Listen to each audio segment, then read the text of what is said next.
Bonjour à tous et bienvenue dans cette dernière émission de la semaine. Nous sommes vendredi, bienvenue dans Bonjour chez vous. Aujourd'hui, nous allons parler de vos talents. Mets tes talents au service du royaume. C'est notre thème aujourd'hui. Tu as certainement un talent, que ce soit dans le chant, peut-être certains, c'est la décoration, c'est la musique, peu importe. C'est pas toujours être prédicateur. Il y a tellement de choses que nous pouvons faire pour l'avancement du royaume, pour faire briller le nom de Jésus au milieu de notre génération. Et nous allons vous encourager à faire cela avec Annabelle et Omer. Bonjour à vous deux. Bonjour. Bonjour. Vous allez bien? Oui, très bien. Tranquille, hein, pour un vendredi, je vous trouve très tranquille aujourd'hui. Les talents vont sortir bientôt. C'est bon. Lesquels, on ne sait pas encore. C'est clair. Mais dans la deuxième partie d'émission, par contre, un talent dont on sait, c'est Gordon, que vous connaissez, Gordon Zamor, qui est sur Prière Inspirée. On voit son talent. Il va parler de ses talents de cuisinier. Peut-être.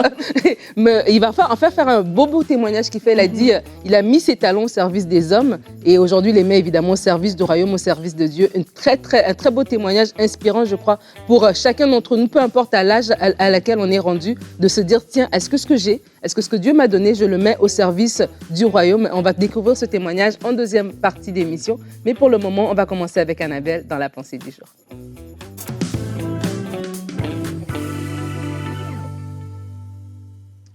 On peut avoir toutes sortes de talents, toutes sortes de dons, d'aptitudes. La Bible nous parle de cette femme Dorcas qui faisait des vêtements. Et c'est une femme qui faisait tellement bien que les gens de son entourage ont eu envie, le vif désir de la ressusciter parce que c'était une grande perte pour eux. Et cette femme n'était pas, la Bible ne nous dit pas en tout cas que c'était une grande prophétesse, mais c'était une femme qui faisait du bien. Alors toi aussi, tu as un talent, tu as quelque chose que tu pourrais mettre à contribution du royaume de Dieu. Et ça ne veut pas dire que tu dois changer de métier, ça ne veut pas dire que tu dois tout faire gratuitement, mais ça veut dire qu'il y a une partie de ton talent qui doit servir au royaume de Dieu. Pourquoi? Parce que c'est Dieu qui t'a donné ce talent, c'est Dieu qui t'a donné cette aptitude. Et peut-être qu'aujourd'hui, tu t'en sers juste pour un travail, tu t'en sers que pour des choses qui ne changent rien au monde. Et est-ce que tu as déjà pris le temps de te dire, mais est-ce que ce talent, il y a quelque chose, il y a une façon dont je l'utilise qui fait que le royaume de Dieu avance, même juste un tout petit peu. Alors peut-être juste parce que tu as sous-estimé ce que tu avais reçu, tu t'es dit que ça n'en valait pas la peine, mais pourtant avec ce talent, tu as un travail. Et par exemple, si tu as peut-être une aptitude au niveau de la comptabilité, demande-toi, est-ce que mon église a besoin d'aide pour la comptabilité? Tous les pasteurs ne sont pas comptables. Pour certains, c'est même très difficile d'avoir une comptabilité à jour. Peut-être que toi, ton talent, c'est plus au niveau de l'habillement. Tu as du style et tu aimes beaucoup la mode, eh bien, il y a des gens autour de toi qui n'ont peut-être pas ce style, qui n'ont peut-être pas ce goût et tu pourrais les aider parce que ça leur ferait du bien dans leur estime, parce que ça leur donnera un vrai coup de pouce, peut-être parce que ils cherchent un nouvel emploi et que ce serait bien d'avoir un petit relooking et tu peux le faire parce que ça va les aider. Il y a comme ça une multitude de talents que nous avons reçus et que nous pouvons choisir de mettre au service de Dieu. Et j'aimerais vous lire dans Proverbe 22, au verset 29, ce beau verset. Si tu vois un homme habile dans son travail, c'est au service des rois qu'il se tiendra. Il ne restera pas au service des gens obscurs. Et c'est sûr que c'est vraiment une parole pour nous encourager à ne pas nous limiter et à se dire ok, je peux travailler dans les plus grandes entreprises, dans les milieux à plus haut niveau, mais c'est aussi pour nous rappeler que notre roi, c'est Jésus et mon talent doit lui servir. Je dois trouver un moyen. Il y a un moyen pour que ce talent que tu as reçu puisse servir au roi des rois. Et les gens obscurs, c'est pas, bon là c'est sûr ça parle des gens obscurs, mais juste mettre ton talent pour un travail, pour un salaire, c'est tellement petit en fait et tu peux faire la différence, je t'assure. Aussi petit soit-il ton talent, il peut être utilisé pour le royaume de Dieu parce que c'est Dieu lui-même qui te l'a donné. Amen, amen. Merci beaucoup pour ta pensée, Annabelle. Et alors que tu parlais, je me suis dit, c'est vrai qu'on peut utiliser nos talents pour des ambitions personnelles. Et parce que, bon, voilà, il faut bien vivre. Et on a un talent, on veut le développer. Et peut-être que justement, oui, dans ces ambitions personnelles-là, ça peut nous amener vers des gens qui peuvent nous donner comment dire, l'exposition qu'on a besoin pour que ce talent puisse être vu des autres et tout ça, mais de se rappeler que ce talent nous a été donné par Dieu et de se dire en tant qu'enfant de Dieu, Seigneur, est-ce que tu as besoin de moi? Qu'est-ce que je peux faire pour toi? Et ça ne veut pas dire qu'on lâche son travail, ça ne veut pas dire que vous quittez le milieu séculier dans lequel vous êtes, vous devez briller où vous êtes justement, mais se dire, tiens, alors que je fais cette chose-là, ça peut être une maîtresse d'école, tu peux être un prof à l'école, mais tu es un prof différent. Et nous-mêmes, en grandissant, on a su que des fois, on avait eu des professeurs qui, au-delà de faire juste leur travail, ils avaient de la bienveillance, ils te parlaient d'une façon qui t'encourageait à te développer. Donc, ça veut dire que tu peux être un prof d'école, mais tu as une écoute particulière, tu portes la gloire de Dieu avec toi, donc ça veut dire que tu fais ton travail de façon particulière. Tu peux être un garagiste, mais après, tu fais ton travail de garagiste, tu le fais bien, mais ce talent-là, comme tu dis, soit au niveau de ton travail, tu fais briller le Seigneur, mais tu peux aussi ramener ça dans ton église locale, parce que tu es manuel, pour faire des choses aussi au niveau de ton église locale.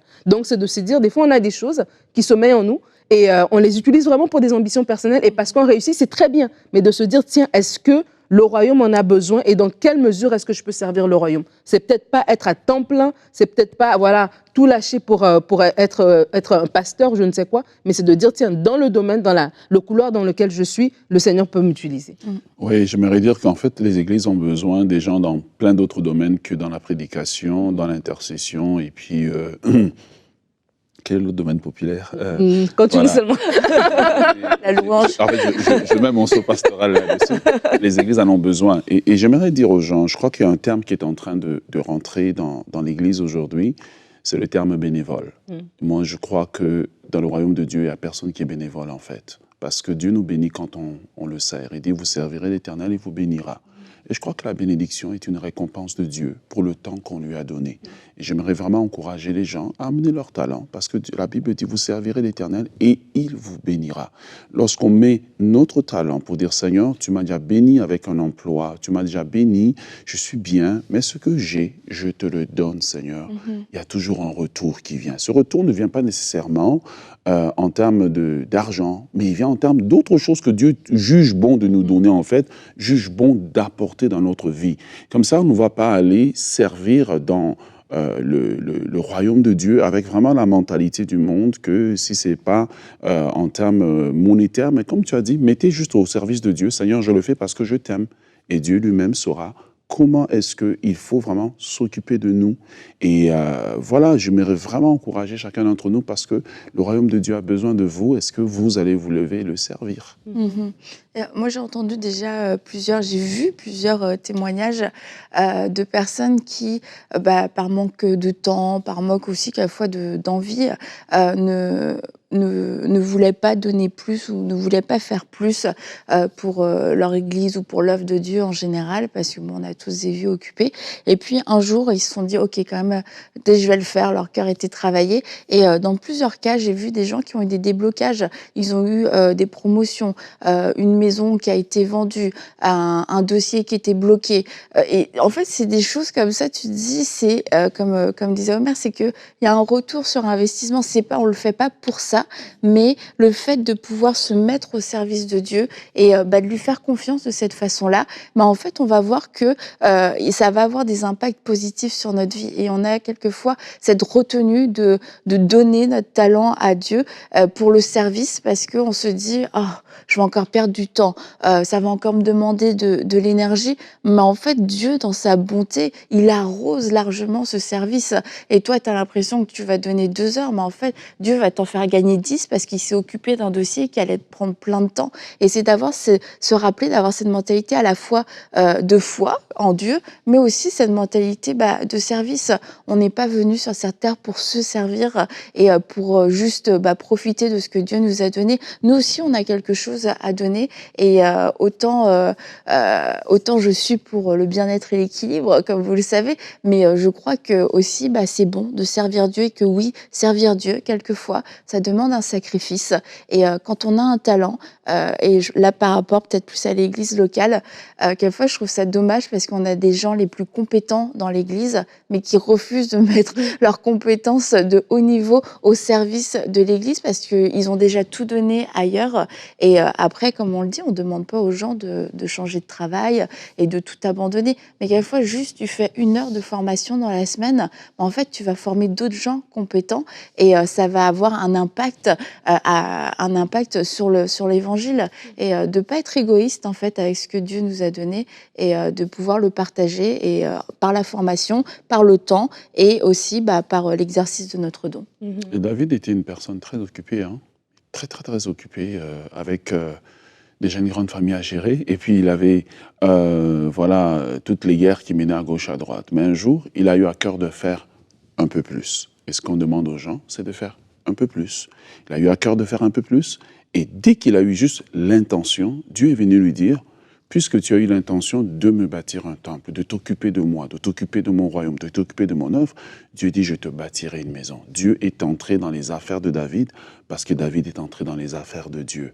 Et vraiment, j'aimerais vous encourager, vous ne pouvez pas savoir de quoi vous vous privez lorsque vous retenez le talent, le don que Dieu vous a donné. La Bible va dire qu'attend qu'on n'a pas reçu. Et on a eu cette conversation, Mère, toi et moi, par rapport au terme bénévole, ouvrier dans l'Église et tout ça. Parce que quand on vient même avec une mentalité, je suis bénévole, c'est en mode, ben voilà, je te donne cette heure-là et c'est une heure parce que j'ai l'impression, je sais que mon heure vaut autant d'argent en fait. Et parce que j'ai pas le retour monétaire, je me prive, je compte déjà le temps que je te donne. Mais lorsque je viens avec la mentalité, je suis ouvrier, ça veut dire que je travaille avec Dieu. Ça veut dire que dans la sphère, le domaine dans lequel le Seigneur me donne, je suis en train de me donner pleinement. Et avoir la mentalité d'ouvrier, pour moi, dans ma tête, c'est comme se dire, comme la Bible dit que quand Jésus a dit que voilà, il y a le champ, il y a la moisson, priez le Père qu'il envoie des ouvriers.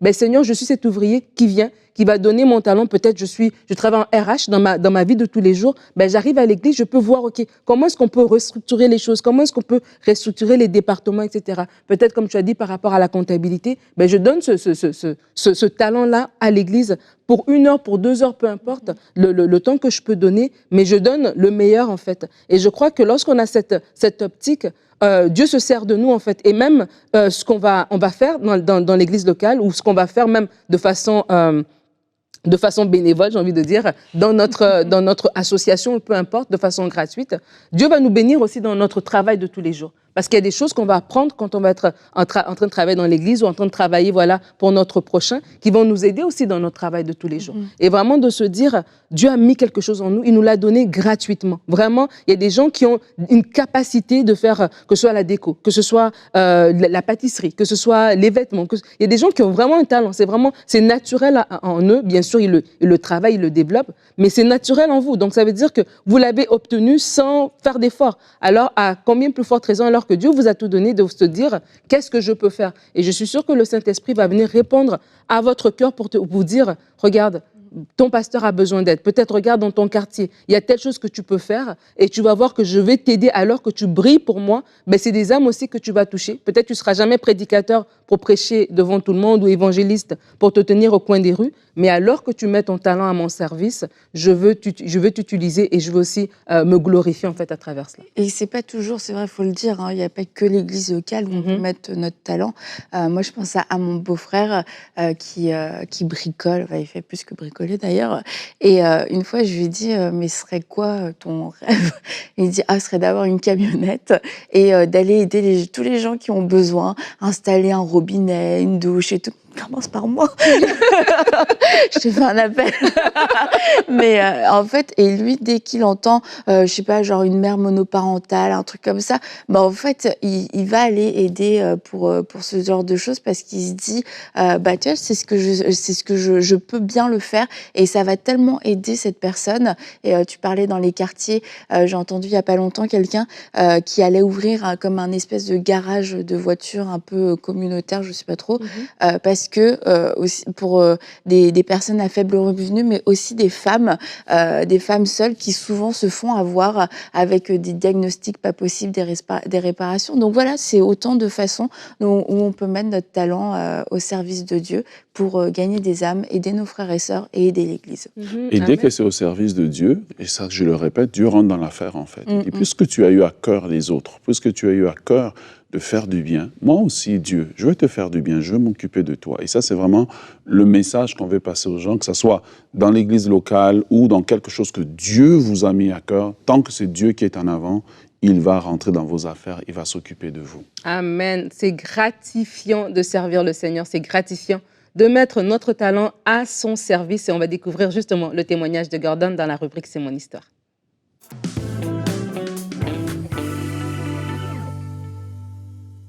On se retrouve pour notre rubrique C'est mon histoire. Et aujourd'hui, j'ai un invité spécial avec moi. Je suis très contente de l'avoir. Il s'agit de Gordon Zamor. Yes. Hello Gordon. Salut. C'est génial. Tu es sur le plateau de C'est mon Je suis sur histoire. le plateau de C'est mon histoire. Merci de me recevoir. Oh. C'était un plaisir d'être là sur le plateau sans piano. Sans piano, c'est dur pour toi. Hein? C'est un peu dur, mais on va y arriver. Ça va bien aller. Tu vas communiquer avec la bouche et pas avec les doigts aujourd'hui. Ouais, c'est ça.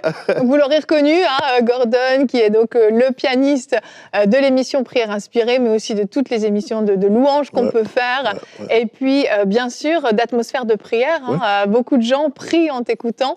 Eh bien, aujourd'hui, ils te voient en vrai et vont pouvoir entendre ton histoire, surtout parce que tu nous racontes ton témoignage aujourd'hui. Oui, on va parler un peu de moi aujourd'hui. C'est ça. Je crois. Les gens vont être contents, je pense, de te connaître et d'en savoir un petit peu plus. Oui, d'entendre ma voix aussi pour la première fois pour certains. Il sait parler. Je sais parler, ouais. Mais Gordon, pour planter le décor, comme j'aime le faire, toi, tes parents sont nés en Haïti, sont venus au Canada, au Québec très exactement, où tu es né, à Montréal. Yes, je suis né à Montréal. Tu as grandi dans une famille chrétienne qui aime le Seigneur. Tu as grandi dans l'église, c'est bien ça? J'ai grandi dans l'église. J'ai appris à jouer au piano, à l'église, la musique, ça fait partie de ma vie. C'est vraiment là. Mon père, c'est un musicien. Ma mère, c'est musicienne. Elle jouait du sax dans le temps. Elle chantait dans la chorale. Fait que la musique a toujours fait partie de ma vie. Et puis, c'est ça, j'ai grandi dans la musique à l'église. T'aimais le Seigneur, hein. Quand tu étais adolescent, tu me disais, à l'école, on t'appelait le church boy, le garçon d'église un peu. Et c'est vraiment à l'adolescence que tu as pris un engagement à suivre le Seigneur. Oui, avec tu vois, toutes les camps d'été qu'il y avait, les camps d'hiver, les activités pour la jeunesse. C'est là vraiment que j'ai pris la décision de suivre Jésus, la plus jeune, à l'âge de 12-13 ans, on va dire. Et puis, en grandissant, 15, 17, je suis encore à l'église. Mais jusqu'à ce que je commence à avoir des contrats ici et par là. C'est ça, parce que toi, tes parents, ils viennent à Montréal, au Canada, pour vous offrir à toi, tes frères et sœurs, une vie, vraiment une belle vie, pour que vous puissiez faire des études, que vous puissiez réussir. Comme tous parents, Et quand tu es au cégep, ce qui est un petit peu ce qui correspond un peu au lycée pour l'Europe, eh bien, tu es dans l'informatique, et puis en fait, tu croches pas du tout, ça se passe pas bien. Toi, ton cœur brûle pour la musique, le piano. Et là, donc, tu vas annoncer à tes parents que tu arrêtes les études. Pour devenir musicien professionnel, et là, c'est très difficile. C'est la galère, comme on dit en France. Fait que ça n'a pas été quelque chose que mes parents ont pris, mais c'est vraiment quelque chose que j'ai voulu faire, puis j'ai pris la décision, puis j'étais ferme sur ça, malgré que je savais les conséquences de ça. Fait que du coup, c'est sûr que à la maison, ça a été très dur. Au niveau de la communication, il n'y en avait plus. Surtout avec mon père, ça se parlait plus. Tu sais, je suis le premier gars de la famille, tu vois. Puis, en tant que parent, mais maintenant que j'ai des enfants, mais tu veux que tes enfants soient... réussissent. En fait. Donc, tu vois. Mais, puis, la musique, comme je dis, ça fait partie de la maison, mais c'était pas... pas un métier. C'est pas un métier. C'est un passe-temps. C'est un passe-temps. Tu ne gagnes pas ta vie en étant un musicien. Tu vois, c'était la mentalité de mes parents. Mais moi, je savais qu'au bout de la ligne, il y avait que c'était plus que ça. Oui, tu vois. Exactement. Ça brûlait dans ton cœur. Et le premier contrat que tu vas avoir à l'étranger, c'est pas n'importe où, c'est en Russie. Quasiment à l'autre bout du monde, depuis le Canada. Et là, tu décides, tu pars et tu fais ce premier voyage là-bas. J'ai eu cette proposition-là d'aller jouer dans des hôtels 5 étoiles en Russie. Et puis, c'est mon premier voyage. Ensuite de ça, il y a eu d'autres voyages. J'ai fait l'Asie, j'ai fait le Moyen-Orient. Fait qu'on bougeait un peu à chaque 3-4 mois. On allait de ville en ville, de pays en pays. C'est ça, pendant 9 ans, tu te retrouves là en Asie et tu vas voyager, tu vas te déplacer. Et là, autant tu étais le church boy au Québec, à Montréal, et là, tout à coup, en fait, il y a une nouvelle vie qui va s'ouvrir à toi. C'est quel genre de vie?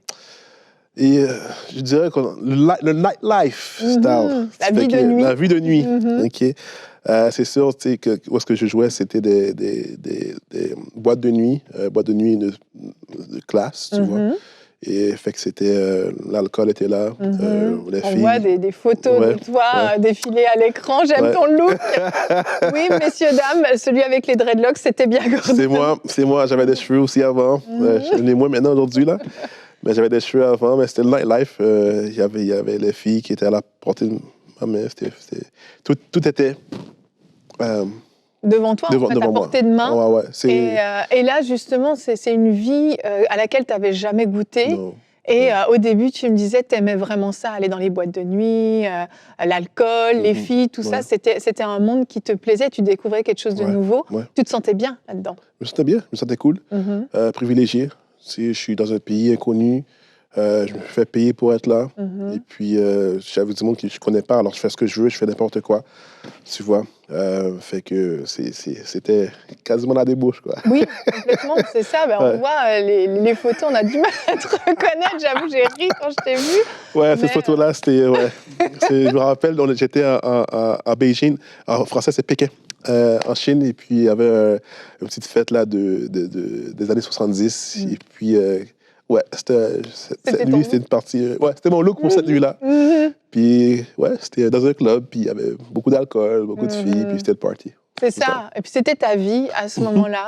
Mais tu me disais que parallèlement, quand tu pouvais aller à l'église, par exemple, quand tu étais en Corée du Sud ou en Chine, tu t'arrangeais pour aller dans des églises américaines. Ouais, en Corée du Sud, il y a une base d'armée américaine. Il y avait beaucoup d'églises chrétiennes américaines.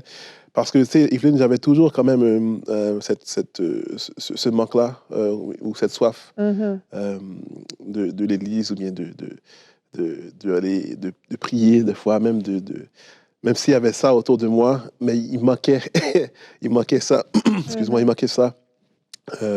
Puis souvent, j'avais l'occasion d'aller les dimanches matins, après un samedi soir de fou, mais me lever le dimanche matin pour aller à l'église en Corée du Sud plus. En Chine, c'est un petit peu plus compliqué, à cause que là-bas, c'est plus compliqué, mais en Corée du Sud, ça a été plus facile. Et puis, ça m'aidait des fois, mais l'entourage, où j'étais, mais le but que j'étais dans ce pays-là, c'était pour le travail qui était jouer dans les boîtes de nuit. C'est ça, en fait. C'était ton travail, tu étais dans cet environnement-là, et puis tu vivais là-dedans. Et à un moment donné, tu vas rencontrer une jeune femme qui s'appelle Marie. Qui est maintenant ma femme. Qui est maintenant ta femme, exactement. Et elle est catholique. Elle te raconte un petit peu son histoire. Pour toi, c'est important quand même qu'elle aime Dieu, mais ensemble, vous vivez quand même une vie de la nuit encore. Exactement, c'est ça qui est arrivé. C'est sûr que à la longue, c'est moi, je vois souvent plus tard ce qui va se passer. Et puis, je savais que Dieu allait tourner les choses et qu'on allait pour avoir une famille et que notre famille serait une famille basée sur la fondation chrétienne, tu vois. Et puis, c'est sûr, au début, c'était pas ça. C'était pas comme ça, mais maintenant, quand tu avec le recul, mais c'est ce qui se passe présentement. Exactement. Et puis, c'était ton désir, c'était ce que tu voulais. Et à un moment donné, au bout de ces 9 ans, tu réalises qu'en fait... tout ça, c'est vide de sens, c'est creux, tu te sens plus du tout à ta place quand tu es dans les clubs, les boîtes de nuit. Non, c'est sûr, quand tu es là-bas, tu es comme, qu'est-ce que je fais là? Il y a plus que ça, tu vois. Puis, je reconnais que c'est un talent que Dieu m'a donné. Et puis, à la fin de la journée, c'est comme, il n'y a rien qui se passe, tu as fait ton contrat, ta gig, et puis, c'est la routine. Puis, tu frappes un mur. C'est comme, OK, il n'y a plus rien qui se passe. Ben oui. Et là, tu prends Marie avec toi, parce que Marie est originaire de Montréal. De Montréal, c'est fou. C'est assez fou. Et vous rentrez à Montréal tous les deux. Et là, tes parents t'accueillent à bras ouverts. Alors qu'ils auraient pu te juger, te rejeter, ils t'accueillent les bras ouverts. Mon père m'a donné un hug comme ça, pour la première fois, quand j'avais peut-être 25-26 ans. Quand je dis première fois, je parle en tant qu'adulte, tu vois. Et puis, c'est le plus gros feeling, tu vois, quand tes parents t'accueillent chez eux. Malgré que quand j'étais parti, mais c'était pas... on n'est pas parti en bon terme. Non. Tu vois, je n'étais pas parti en bon terme. Mais aussi, il faut que je mentionne que ma grand-mère, ses prières n'étaient pas en vain. Tu vois, elle a toujours prié pour moi. Et sa prière était très spécifique. Elle voulait que je revienne à la maison, me marier, avoir des enfants et pouvoir tu vois, élever mes enfants dans l'Évangile, tu vois. Et puis, ces prières ont été écoutées et exaucées. Vraiment. Et puis, merci, je suis là. Ben oui, exactement. Ta grand-mère priait beaucoup. Elle t'appelait même quand tu étais en Asie. Elle priait au téléphone pour toi. C'est sûr, ces prières t'ont vraiment gardé. Absolument. Et quand tu es revenu, tu t'es sincèrement repenti. Tu as vraiment pris une décision de changer de vie, c'est ça? Oui, c'est sûr que les boîtes de nuit, ça, je sentais pas clubby. Tu vois, c'était pas un gars de club. Non. Tu vois, ça n'a pas été. Ce que j'ai vécu en Asie, je l'ai pas ramené avec moi à Montréal. Et puis, c'est sûr que je retourne à la maison, je retourne aussi à l'église, je fais des contrats ici et par là. Et puis, c'est sûr que ma foi elle commence à se ranimer un petit peu à peu, jusqu'à ce que, en fait, quand j'ai commencé à venir à MCI, j'ai commencé avec, premièrement, les émissions Hosanna. Et ensuite, j'ai Prier et Respirer. Et puis, il y a une émission en particulier qu'on avait faite avec Jérémy. Je n'étais pas encore dans les caméras. Oui, à l'époque, tu jouais hors caméra. Hors caméra. Et puis, c'était avec Audrey Mac. Et puis, c'est un enseignement sur la prière en langue, pour le parler en langue. Et puis, c'est là que j'ai eu mon déclic, Evelyne. Parce que je n'avais jamais eu d'enseignement sur ça. Et puis, même durant l'émission... Tu pleurais. Ouais, mais je ne le montrais pas, là. Et puis c'est dans l'auto, en retournant à la maison, c'est comme... Je suis là, puis en train de me repentir. Puis, c'est là que j'ai eu mon déclic, en tout cas. Ouais. Et puis, à partir de là, mais ça fait... Ça fait comme ça fait là. Et puis, là, présentement, je suis encore musicien à temps plein, mais pour le service, pour le royaume de Dieu. Amen, amen. C'est vraiment pour le royaume de Dieu. C'est ça la grande différence. C'est ça, ce jour-là, dans Prière Inspirée, c'est comme si le vent de l'Esprit était venu souffler un petit peu, rallumer ce feu, un feu qui ne s'est jamais éteint. Tu vas de révélation en révélation, tu grandis, et puis c'est juste extraordinaire de te voir comme ça, dans tout ce que tu vis avec le Seigneur et dans tout ce que tu nous conduis, même dans la présence de Dieu. Et oui, ton talent, tu l'as mis vraiment au service de Dieu. Et il reste quelques secondes, mais tu voulais dire un petit mot, parce qu'il y a beaucoup de gens qui t'écrivent, tu me disais, et tu voulais leur dire un petit mot. Je vais vous dire hello. Non, c'est parce que je peux pas répondre à tous vos messages, mais je les lis. Puis je veux vous remercier, ça me touche beaucoup au cœur.